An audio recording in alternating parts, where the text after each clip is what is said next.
warahmatullahi wabarakatuh. Pada kesempatan kali ini, saya akan menjelaskan materi mengenai hutan.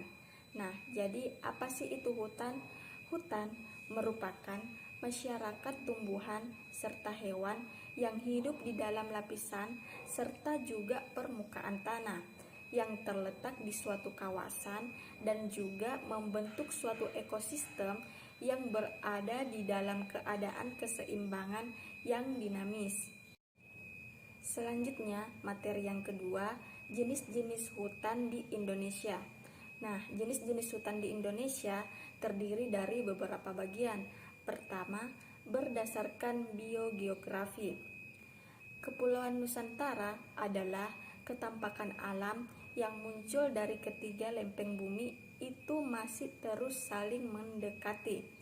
Akibatnya, antara lain gempa bumi sering terjadi di negeri kepulauan ini.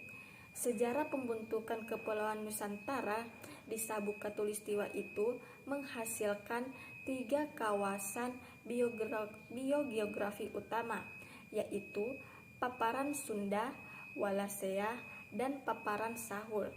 Masing-masing kawasan biografi ini adalah cerminan dari sebaran bentuk kehidupan berdasarkan perbedaan permukaan fisik buminya. Selanjutnya, berdasarkan iklimnya. Nah, hutan dibedakan menjadi 9. Yang pertama, hutan hujan tropis.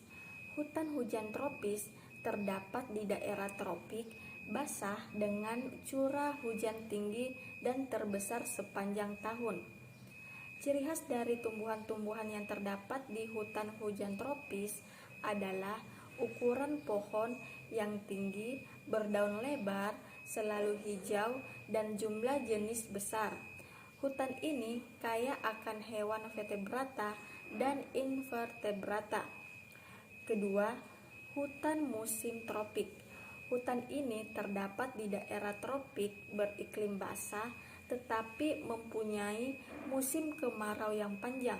Biasanya pohon-pohon di hutan musim tropik menggugurkan daunnya pada musim kemarau. Ketiga, hutan hujan iklim sedang. Hutan hujan iklim sedang adalah hutan raksasa yang terdapat di Australia dan sepanjang pantai Pasifik di Amerika Utara dan California sampai negara bagian Washington. Hutan hujan iklim sedang di Australia merupakan hutan dengan pohon-pohon tertinggi di dunia. Keempat, hutan pegunungan tropik. Hutan jenis ini mirip dengan hutan hujan iklim sedang, namun struktur dan karakteristik lainnya sangat berbeda.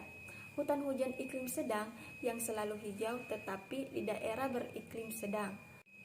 Kelima, hutan gugur iklim sedang. Hutan ini terdapat di daerah dengan iklim kontinen sedang namun agak basah dengan musim hujan di musim panas dan dengan musim dingin yang keras. Pohon-pohon yang dominan adalah pohon-pohon yang berdaun lebar yang menggugurkan daunnya di musim dingin. Keenam, taiga. Nah, taiga terdiri dari jenis-jenis konifer yang tumbuh di tempat terdingin dari daerah iklim hutan. Selanjutnya ketujuh, hutan lumut. Hutan lumut adalah komunitas pegunungan tropik yang memiliki struktur yang berbeda dengan taiga. Hutan lumut ini terdapat di daerah yang memiliki ketinggian 2.500 meter. Pohon-pohonnya kerdil dan juga ditumbuhi lumut dan lumut kerak. Kedelapan, sabana. Nah, sabana adalah padang rumput tropis yang diselingi pohon-pohon besar. Umumnya, sabana ini merupakan daerah peralihan antara hutan dan padang rumput. Selanjutnya yang terakhir adalah gurun. Nah, gurun adalah wilayah daratan yang tidak ada tumbuhan kecuali beberapa jenis kaktus. Selanjutnya, berdasarkan sifat tanah. Nah, berdasarkan keadaan tanahnya, hutan dapat dikelompokkan sebagai berikut. Pertama, hutan rawa atau hutan rawa air tawar merupakan kawasan hutan yang permukaan tanahnya kaya akan mineral. Kedua, hutan rawa gambut merupakan kawasan hutan yang kaya akan kandungan karbon. Hutan ini berperan penting sebagai pengatur siklus hidrologi di daerah sekitarnya. Ketiga, hutan rawa bakau atau hutan bakau merupakan kawasan hutan yang tumbuh berkembang di wilayah air payau. Kelangsungan hidup hutan ini bergantung dari pasang surutnya air laut. Keempat, hutan kerangas merupakan kawasan hutan yang kondisi lahan atau tanah hutannya bersifat ekstrim dan sangat peka akan gangguan seperti mudah kebakaran. Kelima, hutan tanah kapur merupakan kawasan hutan yang tanahnya berasal dari batuan kapur yang mengalami pelapukan. Kawasan hutan tanah kapur biasanya ditumbuhi oleh jenis pohon yang tahan lama dan kuat, seperti pohon jati. Selanjutnya, berdasarkan terbentuknya. Menurut terjadinya atau terbentuknya hutan dibedakan menjadi dua, yaitu hutan asli atau hutan alam, dan kedua, hutan buatan. Hutan asli adalah hutan yang terjadi secara alami, misalnya hutan rimba. Sedangkan hutan buatan adalah hutan yang terjadi karena dibuat oleh manusia. Biasanya hutan ini terdiri dari pohon-pohon yang sejenis dan dibuat untuk tujuan tertentu, khususnya untuk hutan mangrove atau hutan bakau. Kebanyakan merupakan hutan alami, namun ada juga hutan mangrove yang sengaja dibuat oleh manusia untuk menanggulangi pantai dari bahaya yang ditimbulkan oleh gelombang atau arus laut. Selanjutnya, berdasarkan statusnya. Hutan berdasarkan statusnya dibagi menjadi dua, yaitu hutan hak dan hutan negara. Hutan hak adalah hutan yang berada pada tanah yang dibebani hak atas tanah. Terdapat pada pasal 5 Undang-Undang Nomor 41 Tahun 1999. Sedangkan hutan negara adalah hutan yang berada pada tanah yang tidak dibebani hak ke atas tanah. Yang termasuk dalam kualifikasi hutan negara yaitu pertama, hutan adat. Nah, hutan adat adalah hutan negara yang diserahkan pengelolaannya kepada masyarakat hukum adat. Yang kedua, hutan desa. Nah, hutan desa adalah hutan negara yang dikelola oleh desa dan dimanfaatkan untuk kesejahteraan desa. Yang ketiga, hutan kemasyarakatan. Nah, hutan kemasyarakatan adalah hutan negara yang pemanfaatannya untuk memberdayakan masyarakat. Selanjutnya, berdasarkan jenis tanamannya. Menurut jenis tanamannya, hutan dapat dibedakan menjadi beberapa bagian. Yang pertama, hutan heterogen. Hutan heterogen adalah hutan yang ditumbuhi oleh berbagai macam pohon, misalnya hutan rimba. Yang kedua, hutan homogen. Hutan homogen adalah hutan yang ditumbuhi oleh satu macam tumbuhan. Pada umumnya, hutan untuk reboisasi, penghijauan, atau keperluan perluasan industri. Contoh hutan homogen antara lain hutan jati dan hutan pinus. Hutan berdasarkan fungsinya dapat dibedakan menjadi beberapa bagian. Pertama, hutan lindung. Nah, hutan lindung adalah hutan yang berfungsi menjaga kelestarian tanah dan tata air wilayah. Kedua, hutan suaka alam. Hutan suaka alam adalah kawasan hutan yang karena sifat-sifatnya yang khas diperuntukkan secara khusus untuk perlindungan alam hayati atau manfaat-manfaat yang lainnya. Hutan suaka alam terdiri dari dua macam. Pertama, cagar alam dan suaka marga satwa.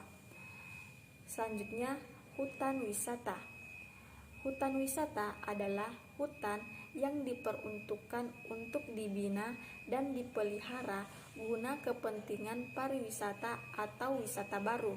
Selanjutnya yang keempat, hutan produksi. Hutan produksi berfungsi sebagai penghasil kayu atau non-kayu, seperti hasil industri kayu dan obat-obatan. Deforestasi dan degradasi hutan. Nah, materi ini terdiri dari beberapa bagian. Yang pertama, kebakaran hutan. Nah, kebakaran hutan merupakan salah satu permasalahan lingkungan dan kehutanan yang krusial serta menjadi perhatian lokal dan global. Kedua, bentuk kerusakan hutan. Setiap tahunnya selalu muncul kasus kerusakan hutan baru.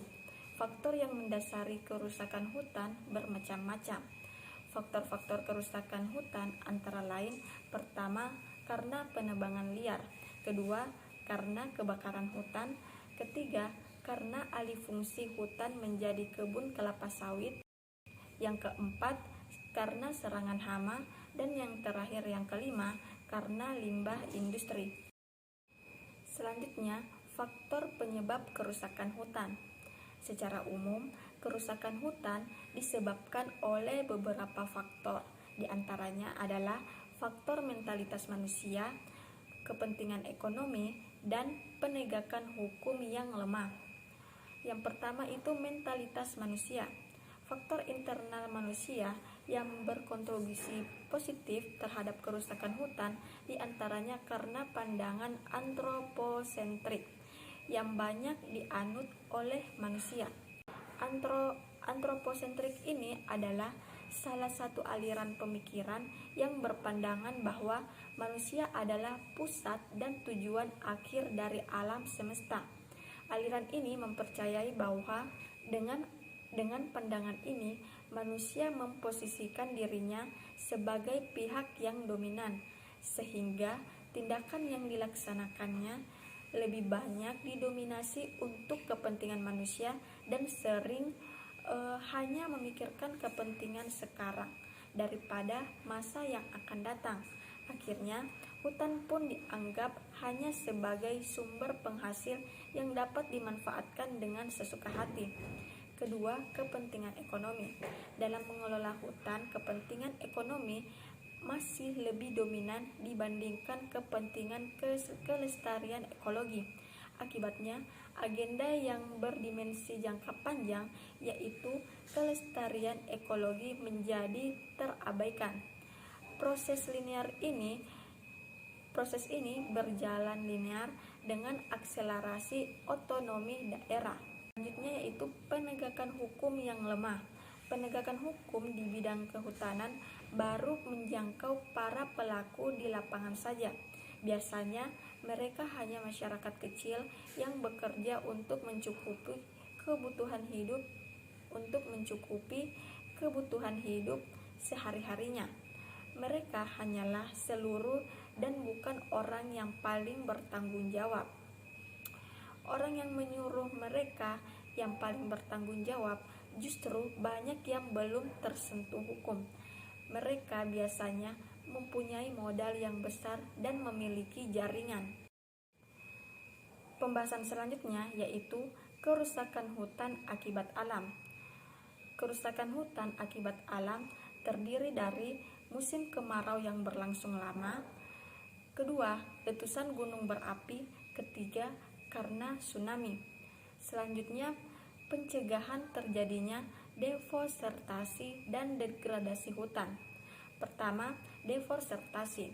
Dalam perspektif ilmu kehutanan, deforestasi dimaknai sebagai situasi hilangnya tutupan hutan beserta atributnya yang berimplikasi pada hilangnya struktur dan fungsi hutan itu sendiri. Penanggulangan deforestasi saat ini dilakukan dengan penanaman kembali dalam bentuk reboisasi atau penghijauan. Reboisasi adalah penanaman kembali hutan di kawasan hutan, sedangkan penghijauan adalah penanaman kembali hutan di kawasan non-hutan. hutan gundul tidak dapat menjalankan fungsinya dengan baik. Oleh karena itu, dilakukan penanaman kembali dengan harapan tumbuhnya hutan yang baru sehingga dapat menjalankan fungsi hutan sebagai penyangga kehidupan. Selanjutnya, degradasi. Degradasi hutan adalah keadaan di mana hutan yang menurun tingkat keanekaragaman flora dan faunanya, merupakan akibat dari adanya penebangan pohon secara terus-menerus atau cuaca alam yang tidak menentu sehingga terjadinya penurunan jumlah flora maupun fauna yang sangat besar dan mengakibatkan penurunan keanekaragaman hayati. Degradasi ini dapat kita atasi dengan melakukan reboisasi, dan pencegahannya dapat dilakukan dengan pemberian kebijakan atau hukuman yang berat bagi para pelaku tebang liar ataupun pengambilan hasil hutan secara besar-besaran tanpa memikirkan kerusakan yang dapat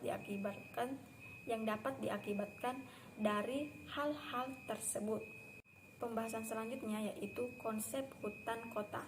Hutan kota dapat didefinisikan sebagai pepohonan dan hutan di dalam kota dan di sekitar kota yang berguna dan berpotensi sebagai pengelola lingkungan perkotaan oleh tumbuhan dalam hal ameliorasi iklim, rekreasi, estetika, fisiologi, sosial, dan kesejahteraan ekonomi masyarakat kota. Selanjutnya, manfaat hutan kota.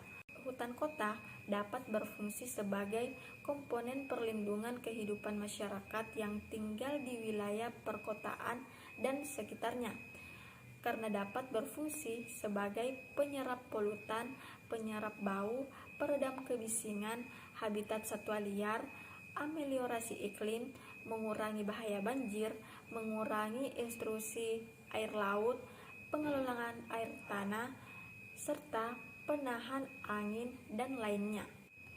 Selanjutnya yaitu bentuk dan struktur hutan kota.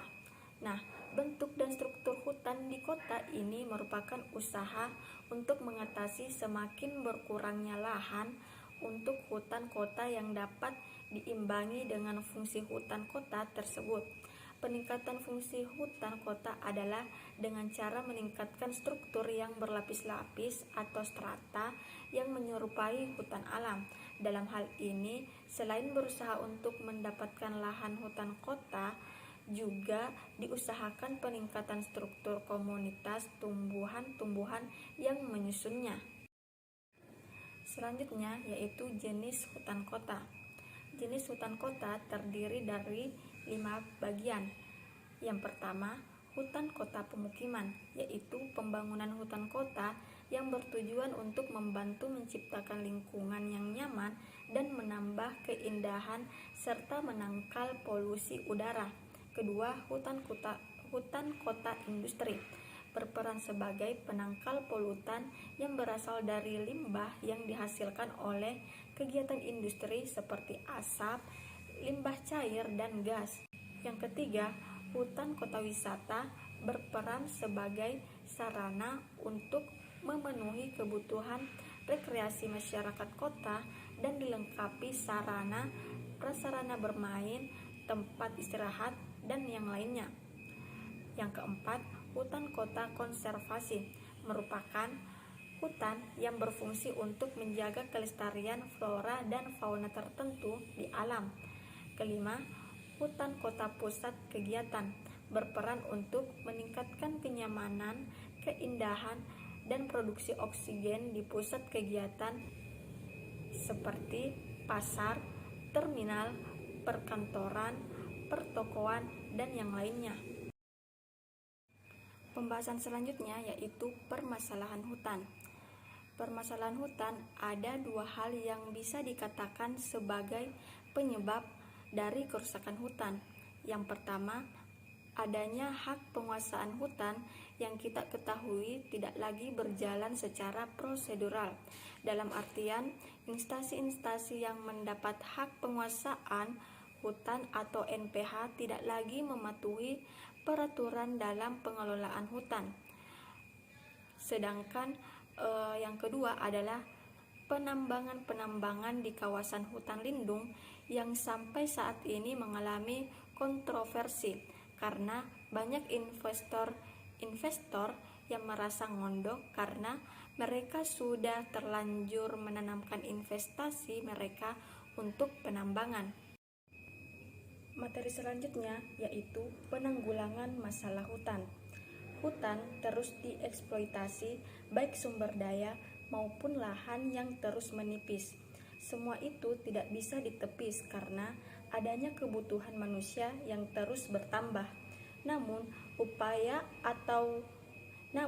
upaya konservasi haruslah tetap berjalan. Upaya konservasi adalah penggunaan sumber daya alam secara bijaksana untuk menjamin keberadaannya di masa sekarang dan yang akan datang. Artinya, bahwa setiap individu mempunyai kewajiban untuk bijak dalam penggunaan sumber daya alam. Ketika semua sudah kritis dan peduli, maka besar kemungkinan kondisi hutan akan terjaga dari masalah-masalah yang akan terjadi. Lebih penting lagi adalah kebijakan yang harusnya sampai ke hutan. Banyak peraturan yang hanya sebatas hitam di atas putih, tanpa mengindahkan kondisi di lapangan. Peraturan hanya formalitas dan hanya tajam ke bawah. Alhasil, banyak oknum yang kebal terhadap peraturan. Rakyat, pemerintah, pihak swasta, dan stakeholder harus berpangku tangan mengatasi permasalahan kehutanan atau hutan. Ini akan efektif karena semua mata menuju pada fokus yang sama, yakni mengatasi masalah hutan. Baiklah, sekian materi yang bisa saya sampaikan. Semoga bermanfaat bagi kita semua. Wabillahi taufiq wal hidayah. Assalamualaikum warahmatullahi wabarakatuh.